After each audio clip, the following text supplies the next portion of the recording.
नमस्कार दोस्तों, मैं प्रियंका स्वागत करती हूँ आपका अपने चैनल में। नवरात्रि की पंचमी तिथि को माँ स्कंद माता का जन्मदिन होता है और मैं उन्हीं की कथा आप लोगों तक लेके आई हूँ। इस दिन माँ दुर्गा के पंचम स्वरूप यानी स्कंद माता का पूजन होता है। धार्मिक मान्यताओं के अनुसार स्कंद माता की आराधना करने से भक्तों की समस्त मनोकामनाएं पूरी होती हैं और जिनके पास संतान नहीं होती उनको संतान सुख की प्राप्ति होती है, इसलिए इनकी आराधना करनी चाहिए। माता को लाल रंग अधिक प्रिय होता है, इसलिए इनकी आराधना में लाल पुष्प जरूर अर्पित करना चाहिए। तो चलिए अब हम जानते हैं कि माता का स्वरूप कैसा है। माँ स्कंद माता की गोद में भगवान स्कंद बाल रूप में विराजित हैं। स्कंद मातृ स्वरूपिणी देवी की 4 भुजाएं हैं।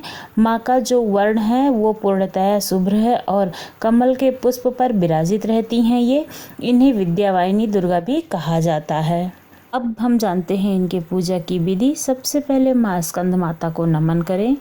पूजा में कुमकुम, अक्षत, पुष्प, फल आदि से पूजा करें। चंदन लगाएं। माता के सामने घी का दीपक जलाएं। माता को भोग के रूप में केले का अर्पण करें। मंत्र सहित माँ की आराधना करें। माँ स्कंद माता की कथा पढ़ें और सुने, फिर आरती गाएं। फिर अंत में प्रसाद बांटकर सबको, फिर इसके बाद में खुद ग्रहण करें।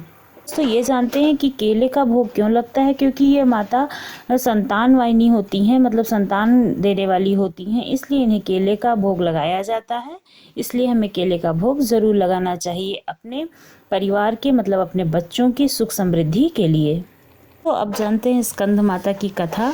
पौराणिक कथा के अनुसार कहते हैं कि एक तारकासुर नामक राक्षस था जिसकी मृत्यु केवल शिव पुत्र से ही संभव थी। तब माँ पार्वती ने अपने पुत्र भगवान स्कंद यानी कि कार्तिकेय का दूसरा नाम जो कि है यानी कि भगवान कार्तिकेय को युद्ध के लिए प्रशिक्षित करने हेतु स्कंद माता का रूप धारण किया था और उन्होंने भगवान स्कंद को युद्ध के लिए प्रशिक्षित किया था। स्कंद माता से युद्ध प्रशिक्षण लेने के पश्चात भगवान स्कंद से तारकासुर का वध किया था। अब हम जानते हैं इनका जो मंत्र है। या देवी सर्वभूतेषु माँ स्कंद माता रूपेण संस्थिता नमस्तस्यै नमस्तस्यै नमस्तस्यै नमो नमः। इन माता को प्रसन्न करने के लिए इस मंत्र का जाप करें, जिससे आपकी सभी मनोकामनाएं पूर्ण होंगी। तो जब भी आप स्कंद माता की पूजा करें तो श्वेत वस्त्र को धारण करें, क्योंकि यह दिन बुध ग्रह से संबंधित शांति पूजा के लिए सर्वोत्तम माना जाता है। कहा जाता है कि देवासुर संग्राम में सेनापति भगवान स्कंद की माता होने के कारण माँ दुर्गा के 5वें स्वरूप श्वेत वस्त्र को धारण करके पूजा करनी चाहिए।